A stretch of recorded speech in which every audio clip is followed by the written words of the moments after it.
We're going to talk about the root of addiction, because the root of addiction is also the root of our ability to reach spiritual things, higher things, something above this life in which we're sort of trapped by our desires because we want to enjoy, but we also want to be the master of our destiny. You know, if I want to discipline myself to not eat cake and be skinny, then I want to succeed at that. I don't want this master that's sitting in my fridge to, rule over me and decide that what I determined for myself the day before isn't going to be the way it is.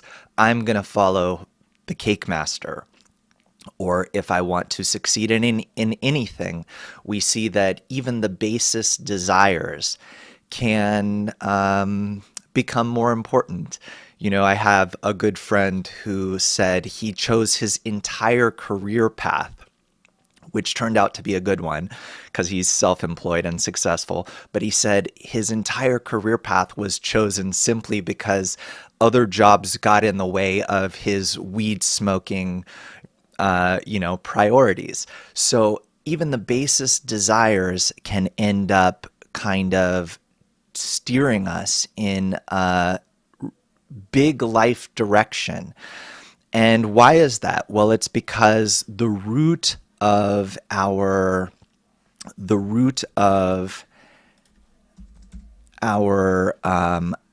addiction is our nature, our will to receive, which is what stands behind this body, behind all that I think is me, that I like long walks on the beach and poetry and whatever I think I like. Behind all of that is a root of all roots, which is my desire to receive. This is the matter of creation that stands behind everything, all the people, planets, grasshoppers, trees. Behind all of it is just this desire that goes here when there's something good, and when there's something scary, bad, dangerous, it goes over there. So we are very much like Pavlov's dogs or like mice in an experiment where you can very clearly see laws by which animals work. If you put pleasure, a certain pleasure source that they acknowledge as pleasure, they'll learn to go to whatever hand was feeding them that pleasure. You can train a lion, a bear, even wild animals. Why can humans all of a sudden train a wild animal? It's because all of reality is built this way, according to pleasure and what becomes addiction. Now, a lot of times we think that, well, it sounds ridiculous, but we have this feeling that we're the first person in the world to ever go down this pathway. That's why a person, doesn't, when they start, let's say, smoking. I mean, why would you start smoking?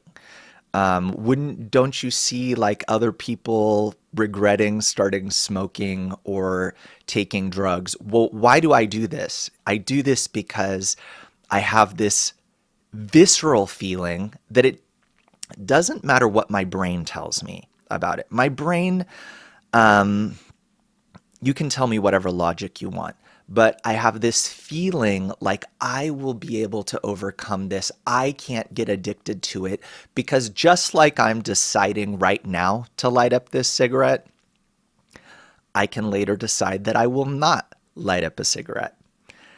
Right? This is the fallacy by which every person gets trapped because we have an internal resistance to feeling that there are laws governing us and that we are prisoner to these laws. But there are laws governing us that if we know how they work, we can learn to leverage them to our benefit, to our spiritual benefit, and spirituality includes everything that's underneath it. So we're kind of less focused on addiction today and we're more focused on how the fact that we have this will to receive that definitely leads to addiction, because everything in our life is pretty much an addiction. It's only a question of, to what am I going to be addicted? It's clear that I want to be the ruler of these things, and I don't want these things to be the ruler of me. Nothing is more fundamental to the human, and indeed to any creature in reality, than our feeling of freedom, right? So I, first of all, resist even hearing this, that there are laws governing me. I don't mind thinking that there are laws of physics and studying how the planets are governed ineluctably to do what they do in the skies, or that some mechanical mechanism of a machine is working according to laws. Everybody agrees to that. The closer it gets to us, the less we agree. So are plants entirely governed by laws? We're not exactly sure. It seems that they're sort of free. We don't know the laws totally clearly. Even the best biologists don't. But the ones that really are wise understand that there are laws there. Are animals free? We already think they're free completely, right? Our dogs, are our best friends, and we feel like they really could do good or bad. They could be a bad dog, an evil dog, a good dog, a smart dog, and we don't think that they have laws that are governing them. They also don't. They don't know that they're governed. For example, the salmon, though he follows a pathway from the river that he's born in down into the ocean, and then later on in life, he uses different smells, and he uses forces that are on the earth, gravitational forces, to navigate back to that very river into which he was born. For the salmon, he feels like, why did he do this? He just felt like it. Like he was the first one to ever do this, and he went on this adventure and came back of his own volition. We know that all salmon do this. They are subject to those laws, just like the wildebeest, that, they go around in a circle. They migrate in a circle and come back. They don't know that they're going in a circle. They're going where they feel like going. But it's a circle. And we know because we're above it. We're not above ourselves. So when we look at human interactions, we don't see the migratory patterns. We don't see that all of our systems, all of our politics, all of our trends, the politics of the day, our social trends, the way we feel, different literary trends, scientific trends, that it's all operating according to a system, and also different cycles, and the fractalization of a general cycle that's happening over all of humanity, that's just repeating itself like a clock. But with each turn of this clock dial that's happening inside of me and inside of everyone, since I feel it as belonging to me, I feel it like my own volition, I don't realize that I'm actually working according to laws. And it's just my imagination. It's an illusion that it's my life and I'm choosing, rather than tick, tick, tick on this particular tick of the clock, on this talk. Then I decide that I want to go down to the river. I want to come back from the sea to spawn, only on my human degree. So it's the same way with all kinds of addictions that I'm doing, right? It's all according to inner laws. Now, there's a trend, this Ozempic trend, right? Not that we're here to pick on Ozempic, but it's spreading like wildfire, right? Everybody's taking different kinds of drugs, GLP-1 blockers, whatever, and they are supposed to make you skinny, right? And Jim Gaffigan, the comedian, is one of them who's taking them along with many celebrities. And he said here, he said, it's crazy. Most of my adult life, I heard this constant internal monologue. Jim, you got to stop eating. Jim, you got to control your impulses. And now I know all I needed was a weekly shot that killed all the passion inside of me. So, of course, it's a joke, but it's funny because it's true. Because when, it's a decision, right? You take this thing that blocks your desire for food, and then you eat less. And they say that on it, you also feel like drinking less. You drink less alcohol. And you also feel like doing a lot of other things less. Basically, your passions are diminished. Why? And not everybody shares this experience. And of course, apropos to what I just explained, everyone feels like the laws don't work on them.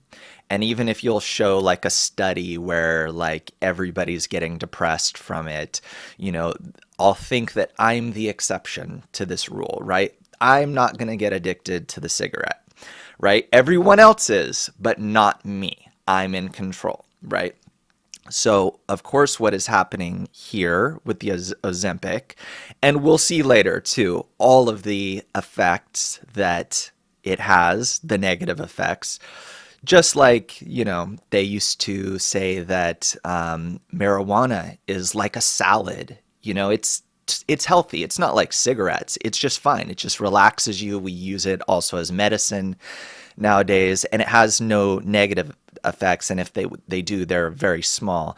And now they are studying brains and showing that marijuana is even worse than alcohol on the brain, ages you rapidly. And so, everything is fine for as long as we don't know yet. We just say everything's fine. And similarly here, and with anything by which we try to artificially start turning dials on this very sophisticated, perfect system called the body, and our attitude to this body that we can, put some particular molecule in it that we've synthesized and get a result that we want, just shows that we are basically like if we were all on an airplane right now and suddenly I had to be in the cockpit and fly us somewhere, you're all dying because I would not know what to do on this board. I would just be pushing buttons trying to figure out how to fly this airplane. This is how even our best minds are toward this body.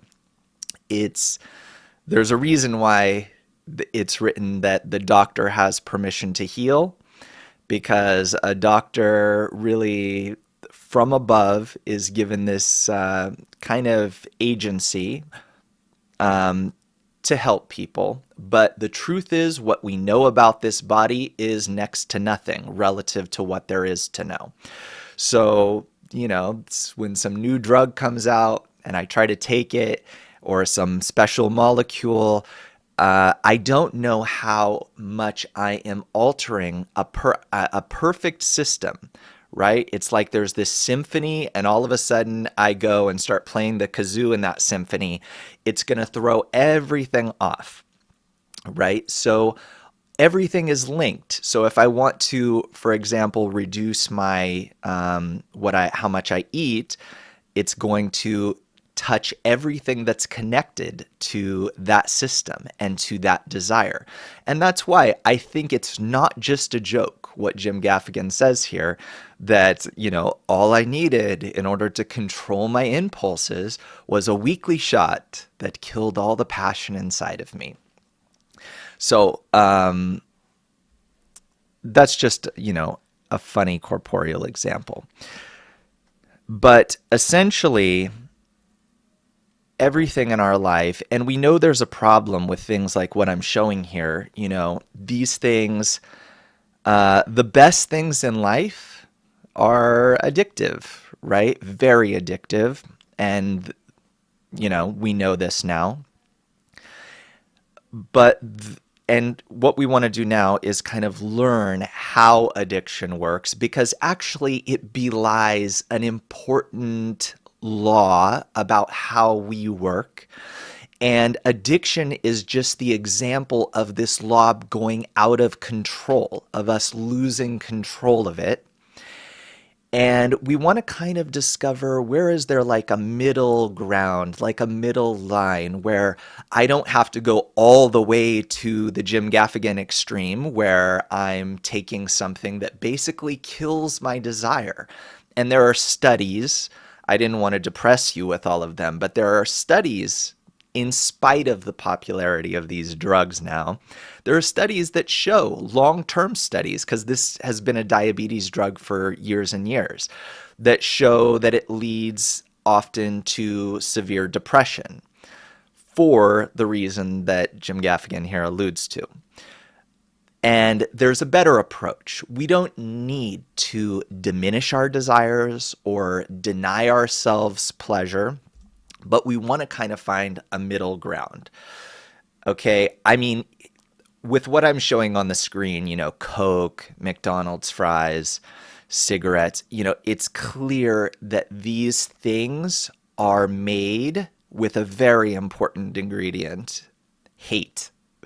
They're made with hate. And when you open up a Coke, you're really sipping that hate. What do I mean? It's designed with your brainstem in mind, with what they've figured out up until this point, especially over the last 100 years. They figured out how to really work on your brainstem, so your choice will be taken away.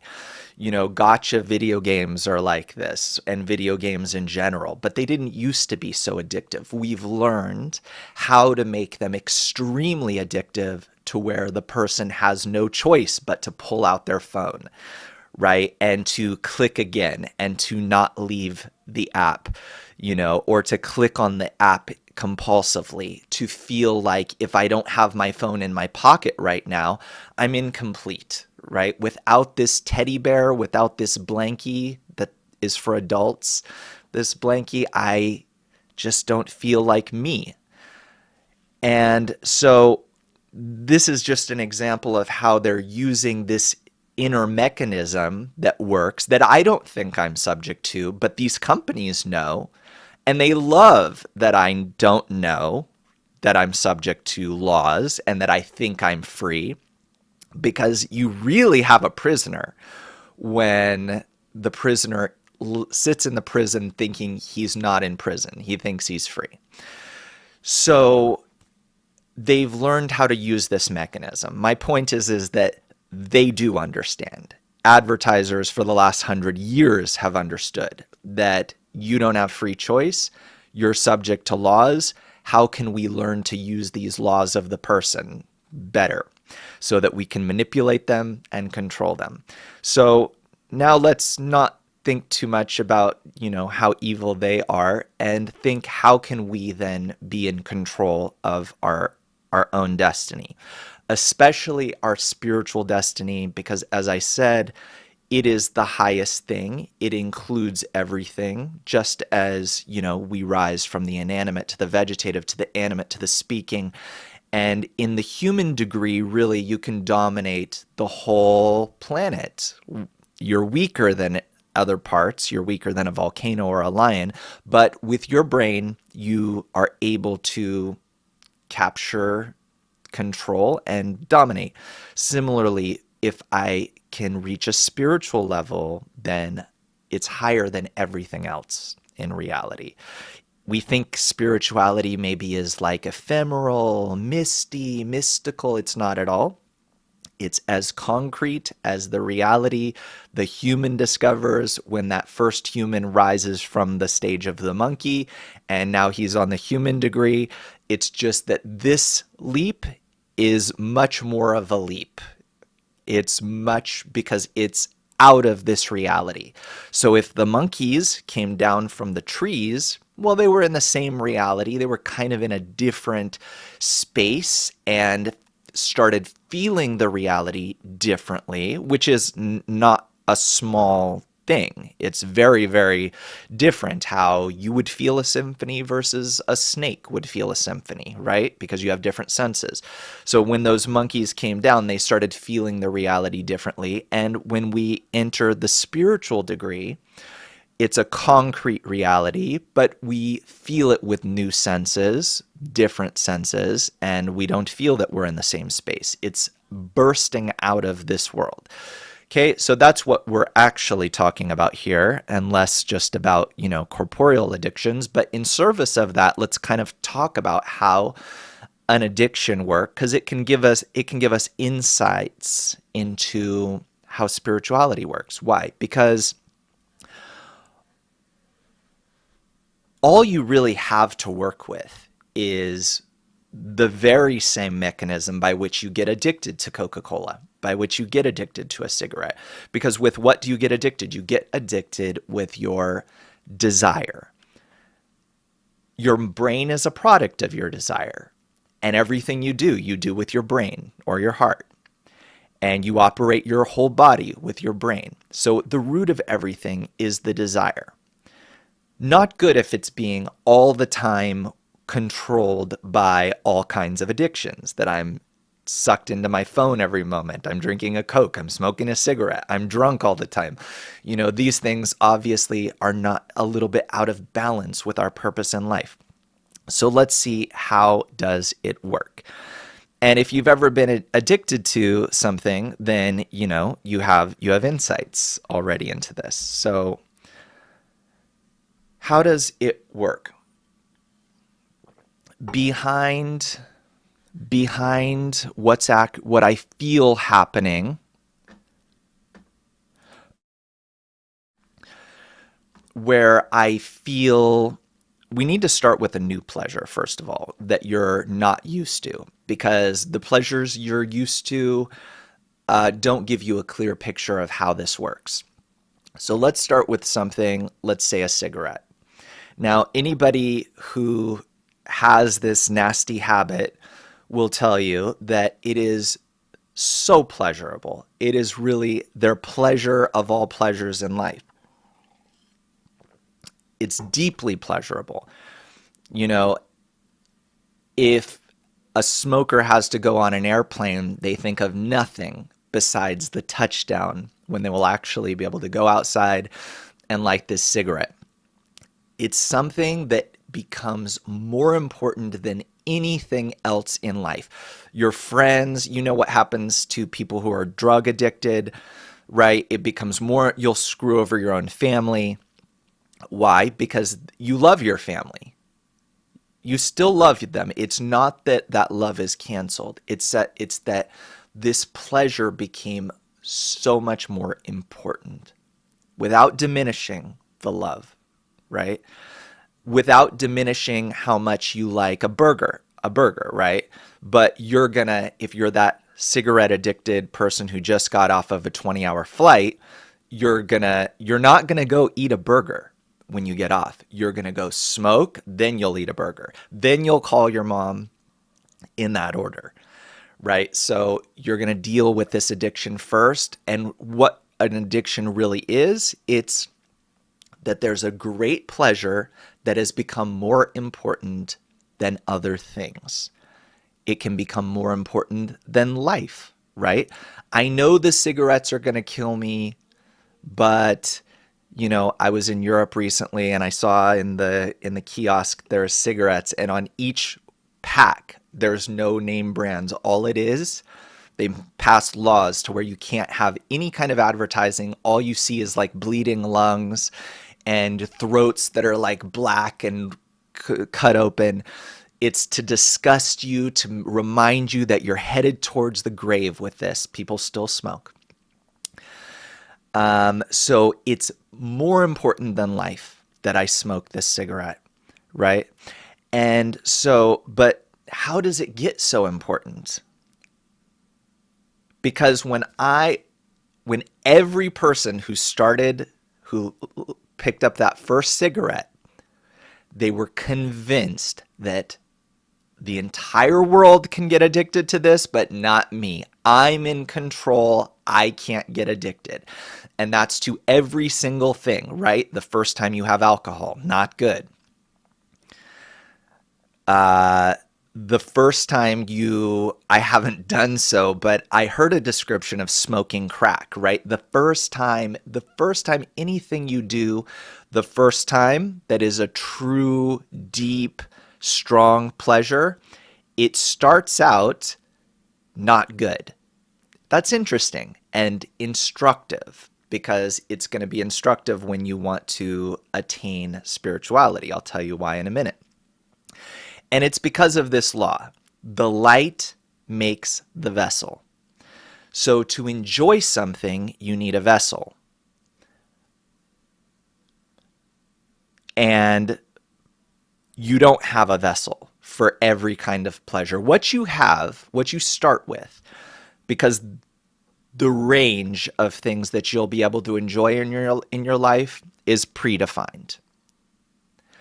But these desires exist as a dot inside of you, a black dot.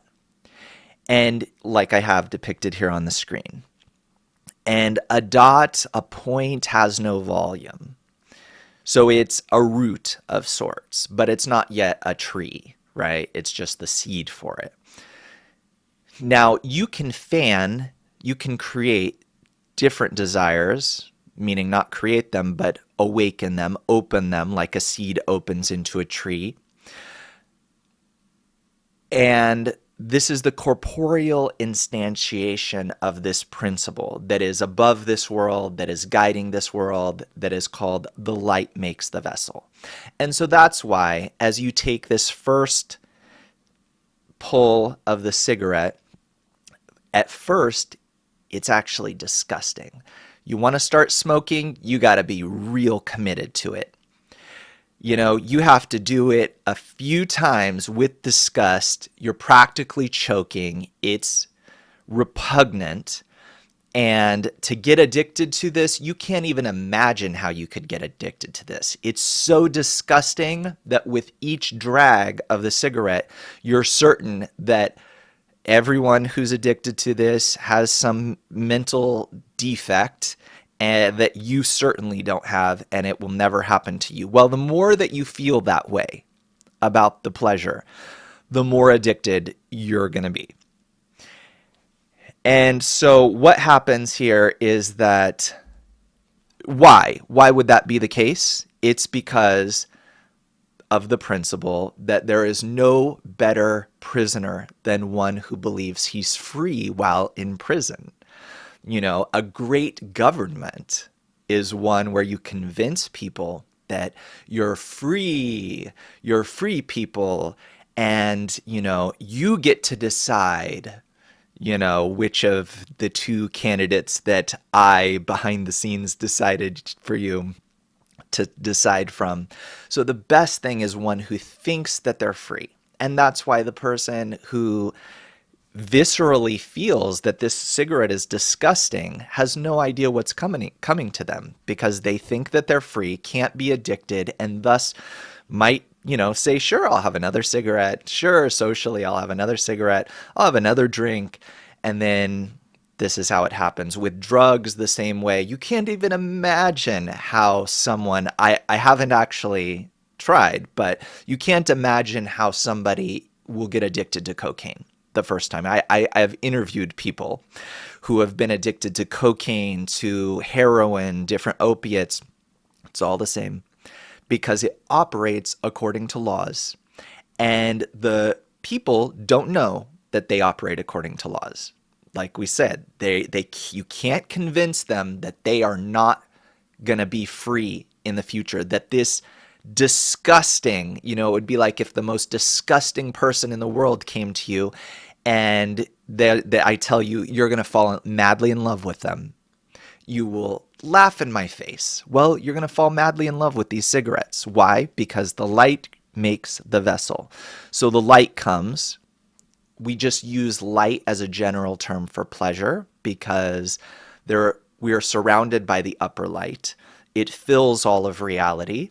and you feel it according to the vessel that you have, which is now coming to you in the form of cigarette smoke, okay? And so when this disgusting smoke comes into you and comes out and comes in and you finish this cigarette, you go away from it thinking, I don't need to ever do that again. I probably won't. But something has happened in you that you didn't realize. It has created this black, that emptiness that is only starting to take shape. It's starting like an embryo in the womb. It's starting to grow like a seed. It's starting to gradually grow. And so you don't even feel that it's happening to you.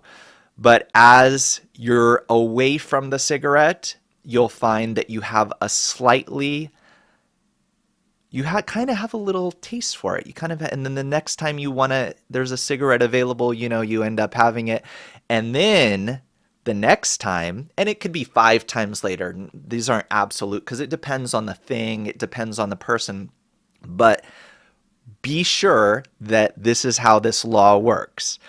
That it creates this vessel, and then the next time you have that cigarette or Coke or whatever it is, the next time you have it, or it can be a person too, right? That in the beginning, actually, it's even better if there's a little bit of a prick between you, that you don't exactly like the person immediately.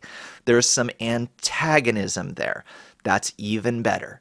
It actually needs to start with a little bit of that yuckiness of the cigarette. I understand that it might be hard to believe that because we think like love at first sight. It doesn't work. It doesn't work. When we get to higher resolution of the little states that are happening inside of us that we don't know, we'll see it's actually this way. Every single time. It's a law of reality. That now I've had this cigarette, this disgusting thing. The cigarette went away from me. I don't have it now. And again, I get an opportunity. Guess what happens? It fills this black vessel, this empty vessel. Now I have a vessel. Okay? And so it fills it up. Now it's very important what happens next. Immediately, we don't realize it again because we don't have the resolution is the right word. We don't have the resolution, but we will. You will get it. We don't have the resolution to see that what happens the moment, and a moment can be, it can be a month, it can be a minute. It depends on the thing. There's no time and space in spirituality. Scientists say there's also no time or space in corporeality, but we feel like there is. So that's why I just say in a moment, what happens the moment you get that new car, the moment you get to kiss that person that you had been longing to kiss, the moment you drink that Coca-Cola, smoke that cigarette, take that hit of marijuana, whatever it is, the moment it happens, you get a double deficiency. So you fill the deficiency that you have and you get a double emptiness. So this is why you're in a confused state now, and this is why it takes a long time to realize that these laws are working. Because if I knew that these laws were working in this way, if I understood the laws of reality, that if I think a certain way, all of a sudden I would feel like my hand was in a flame, right? Then I wouldn't think that way. But since the laws of reality are concealed, then I think I can do whatever I want. And I'm actually causing myself all kinds of suffering because I'm not aware of the laws of reality. And I'm confused, as in this situation that I'm showing here, where you're composed of different parts that seem to conflict. Using the cigarette example, I'm smoking a cigarette and it's actually happening right now inside of me and I'm getting the fulfillment, but at the same time, I have this double emptiness. I have more desire for cigarette than I have cigarette. I have more desire for alcohol than I have alcohol. I have a desire for more dimensions of the love that I'm experiencing with this person that I'm kissing. Okay, now I want sex, right? Whatever it is, I have a satisfaction, but at the same time, a double emptiness opens up. And this is why it's written by Kabbalists that one dies with half his desire in his hand.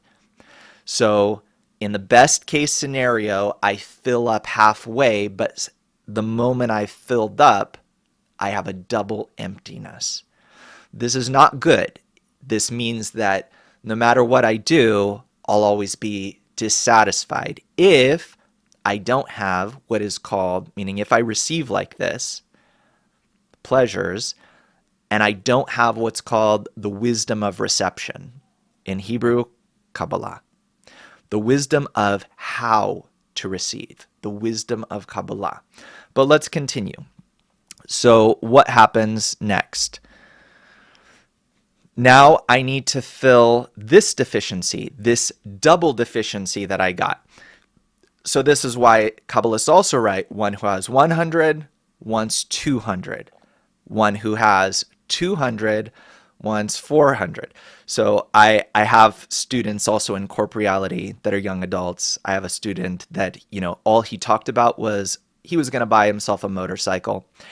And it's very funny because, he bought this, all he was talking about, and I used to have a motorcycle too, so we talked about it, and he talked about getting this motorcycle, and, one thing led to another, he got it, and I talked to him the other day, and he was perusing the internet for another motorcycle. And I said, oh, that's interesting, like, you're looking for it. He's like, oh, yeah, I just need to get this other motorcycle, too.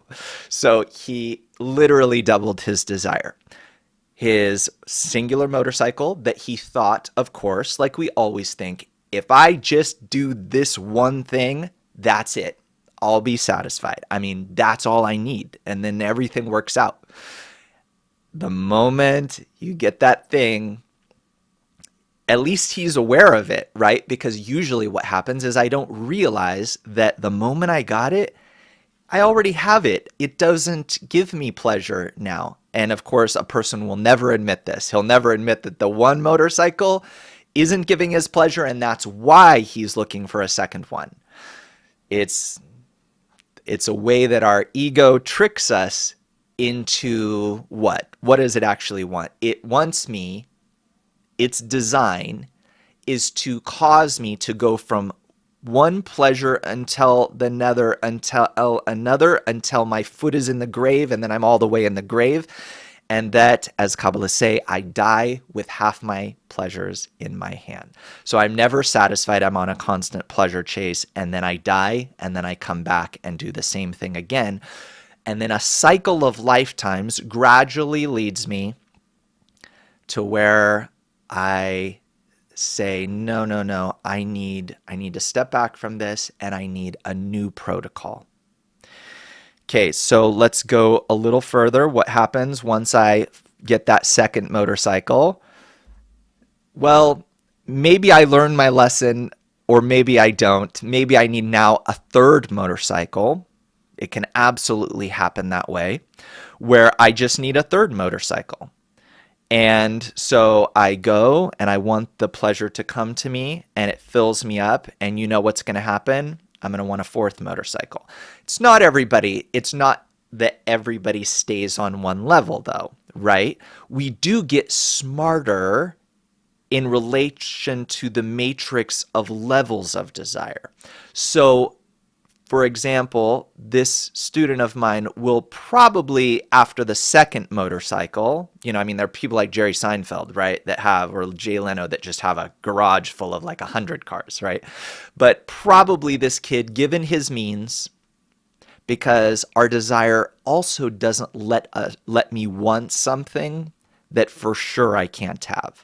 As long as the second motorcycle is within reach, my desire will let me long for it. If it thinks it won't be able to get it, then it doesn't let me long for it, because why suffer? This is called one doesn't lust after the king's daughter. So, if you're the son of a shoemaker, you don't long to be married to the princess, because why suffer? You're not going to be able to. So you pretend and convince yourself that you're fine just marrying the cobbler's daughter, because that's all you're going to get. You're not going to get the princess. So often I won't want a third motorcycle. I'll move to another level of desire. So what's really happening here is that, let's say, at least at a subconscious level, let's say I had $1 billion so I could get potentially 100 motorcycles if I want. Well, in that case, I find out on a subconscious level at least that at this level, the level of motorcycles, that's never going to satisfy me. So I might move to a higher level of desire, right? I might start lusting after, or I could go to a lower level of desire.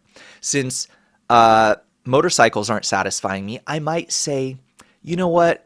I don't get pleasure from that. Let me just get pleasure from food or from smoking pot, or let me just focus on sex right now. So it can go either way. Either I lower my desire because I've realized the mechanism on the level of motorcycles that I'm just going to keep wanting another motorcycle. I'm going to keep being empty. But my desire doesn't let me, my ego doesn't let me realize this everywhere, to accept that, no, this didn't just happen with motorcycles. This is a law of you. This is a law of how you work, of your desire. But I could rise to a higher level of desire, right? Now, instead of motorcycles, I'm working on becoming more powerful in life, or making more money in life. Or I could even rise to a spiritual level, which is above everything. But usually my desire doesn't let me notice that until I've been through a few life cycles of disappointment. Because an old person at the end of their life really has regret. Deep down, if they'll admit it, if I let myself admit it, I see that, actually, what did I even do in this life? And that's why as a person gets older, they're not jumping, leaping to do all kinds of things. Let me start another business. Let me go after all kinds of things, right? Because you realize you don't get anything out of it. And that's because this is designed this way from above. That what you end up with is an empty desire. Now, let's go back to the cigarette example to see how this actually works. It works for motorcycles, cigarettes, sex, alcohol, everything, okay? So what actually happens, and all you need to do is go start smoking and you'll see. It will start out disgusting. It will become the best thing ever. You will wonder how you ever lived your life without smoking. And the fact that it's bad for you, quote unquote, who knows? Or maybe you do know, but who cares? This is awesome. Okay? That's for the first period, right? And then what happens is that all of a sudden it stops giving you pleasure. It gives you less and less pleasure. In the Coca-Cola, in the also cocaine, also alcohol, whatever it is. You do it all the time. It gives you less and less pleasure. So what do you get now out of it? But then why do people keep doing it? Why do you keep smoking? Well, because what you have now is an all the time persisting blackness, darkness, that the cigarette now has the function, if I will have a cigarette, it has a function on the first cigarette, let's say, of putting out the blackness, putting out the darkness. But I still have a desire for more. This is how people become a chain smoker. I have a desire for more, right? And it's not that I'm even going to get pleasure. I'm going to get now, instead of pleasure, the absence of pain. So I have all this suffering, I just eliminated a little bit of it. Now I need to have another cigarette, and it's going to get rid of the pain. And now I'm going to have another cigarette, and it will finally put out all the pain. So now but I don't have pleasure. I might mistake it for pleasure. And in any addiction, this is how it works. I mistake it for pleasure, but all I really got was rid of the pain of addiction. This is a law. Of course, you can do different things like stop doing it for a while, right? And build the deficiency and, build your distance from it. And then you can go through the whole process again. But what happens if you don't do that is that you get this darkness, and the cigarettes can put out that darkness. The pleasure, whatever it is, can put out that darkness one by one. But guess what happens next? That darkness becomes a bigger darkness, and a bigger darkness, and a bigger darkness. So now we reach this limit. We reach this limit where the creator shows you. Now let's talk about the creator. Because what's happening here is not meant to make you not be able to really enjoy your life, right? There's a way out of this. It's called the wisdom of Kabbalah. It's the wisdom of reception. So everything that I'm describing here is an unwise way of receiving. It's how we're built, how we, in a Pavlovian way, go towards each pleasure foolishly, naively, believing that this time I will receive actual pleasure. And the greater the pleasure is, the more it will clearly follow, because it's with every pleasure. But if it's with a greater pleasure, like cigarettes or drugs or alcohol, it will more clearly, and if you've ever been addicted to something, then you are vibing with this because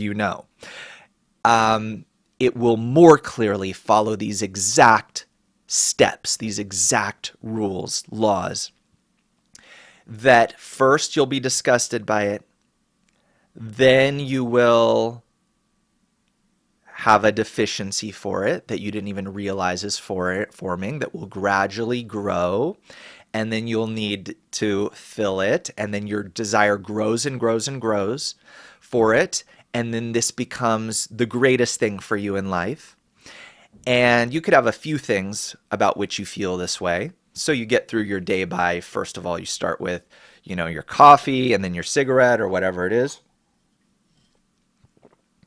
And so our whole life is this series of different levels of addictions, of things that we're addicted to. And we want to enjoy our life as much as we can, right? Without falling into what I've just described, because we know that there are pleasures that lead to the darkness, right, that you see on the screen. And why is that? The creator designed it like this. The creator designed this reality because he didn't want us to just sit here and sit under a tree in Tijuana with some tequila and just enjoy ourselves here, because there's a whole adventure that's awaiting beyond this life. And here's what Bala Sulam, the Kabbalist, the great Kabbalist, says. He says, were there no limit to every pleasure? Because the creator could have made it like that. And that's kind of what we expect from the creator. The creator is supposed to be, and we have a deep-seated feeling that this is how it should be. He's supposed to do good to us. That's why when they do the touchdown in the Super Bowl, they turn to the creator happily, because thank God, you expect goodness from him. And as long as you have goodness, you're grateful. What about all the bad? That is more commonly what we feel. Well, he says, were there no limit to every pleasure, the creature would become immersed in one activity his whole life and would not climb the degrees. Like I told you with my student, that he's just on the level of another motorcycle and another motorcycle. But then he realizes, okay, maybe I need to look elsewhere for my fulfillment. Hence, providence limits him by pains that result from any excessive pleasure. So it looks like there are some pleasures that we're basically limited in how we can receive them. We can go ahead and, reach the point where I chain smoke all day long and then I get no pleasure out of it, but I am chain smoking while damaging my body. Same with food, right? Same with alcohol. It can reach such a point where you're eating from morning until night. There are such people, right? And it's this way with all of these pleasures that we weren't meant to receive in this way. There is a way to receive, actually, the bounty. So I talked to somebody who was addicted to heroin, and, I really interviewed him, and he said that he called it, I think, chasing the dragon, that you're always trying to get a little bit more high without dying, overdosing, but you're always doing what they call chasing the dragon. You're chasing that perfect high, which was the first high that you really felt it. The first time, of course, you didn't felt like, what is this? You didn't enjoy it much. It's kind of weird. It's even a bad sensation. But the first time you got high, you chase that thing. You call it chasing the dragon. Really what they're chasing there is, this is called that the angel of death comes to you with poison at the end of a needle. But it's pleasure. And it's so delicious that the person actually bites this poison and takes the needle, the sword, and they're willing to die from it because it's pleasure. This is how we're built. It's okay. We need to know how to work in a way that we're not going to be slaves. We're not going to destroy our body because we're such slaves to the pleasure. But we're also not going to be like the 𝐲𝐿𝐴 at the beginning, where I said, basically, I've pretty much given up on life, right? I've realized that I'm killing myself with this food, so I'm going to put out my desires. And I can convince myself that I'm happy, even though I go and eat a crumb of bread and have half a drink, and I feel like I'm full, right? And I don't need any more,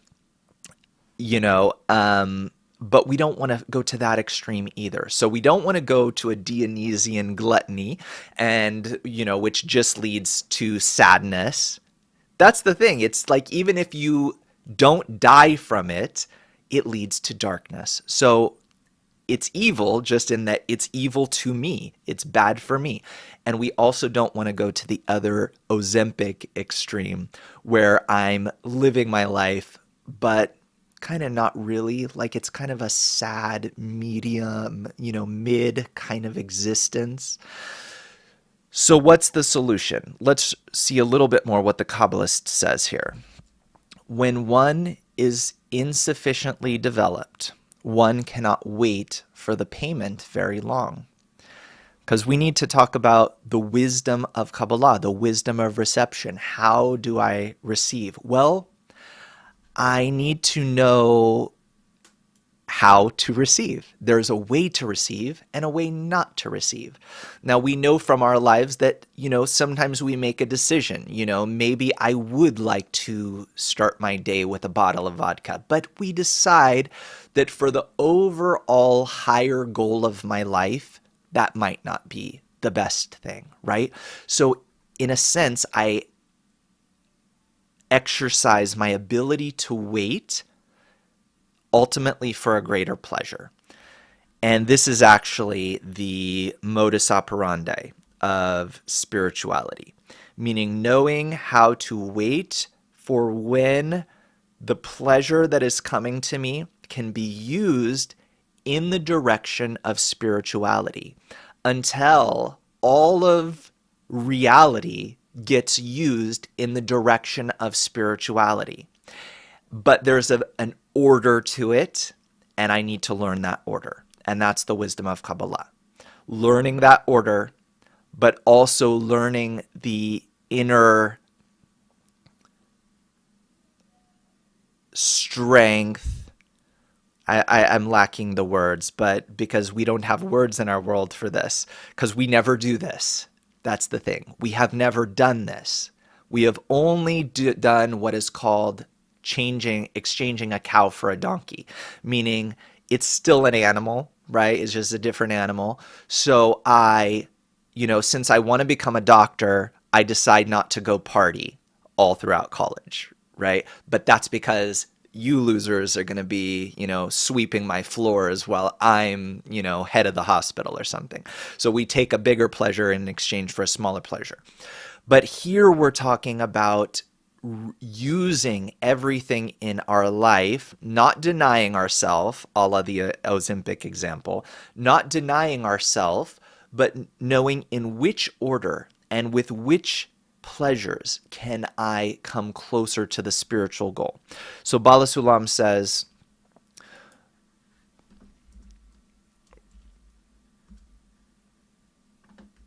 and chooses work with instantaneous reward even for a lower price. Okay, when one is insufficiently developed, one can't wait for the payment very long. Like a child, we see with a child that they can't wait, even if you offer them something really great. No, I want my lolly right now. I want my dolly right now. And chooses work with instantaneous reward, even for a lower price. A more developed person might wait and choose works that pay better, even if the payment comes after a very long time. Know that this is the standard for the sages, for it depends on the material development of each one, and anyone who can prolong the repayment can get a bigger reward. Okay? I can give you just corporeal examples, right? And there are higher levels of them that actually become spiritual, and you rise above this world to spirituality. But we can see, I can give you a very simple protocol for how to avoid regular addictions that you would like to avoid because you've realized that maybe they're not the best for you. And it's going to sound rather mundane, but actually there's no other solution on the level of this world. For example, if you want to do something that is like not healthy, like drink the bottle of vodka for breakfast or smoke a cigarette, you need to replace it. Instead of denying yourself that thing, you need to replace it with something else. So something from which you're allowed to get pleasure in this world, according to the laws of reality, is something which requires effort. We hate that that has to be the case, but all the things like I'm just going to smoke some marijuana, I'm just going to snort some cocaine or shoot up with some heroin. I'm giving the extreme examples, right? But everything is the same way that's addictive. I'm just going to eat a burger, I'm going to drink some wine. I want these are passive pleasures where I'm putting something in me that activates my pleasure centers, right? You can get pleasure. There's a great pleasure, let's say, from exercising because you exert. There's exertion on your part. And here is actually the secret. It's a whole other topic. We could do another podcast on this. But why you actually have to put forth effort for the pleasures that you want to not dominate you.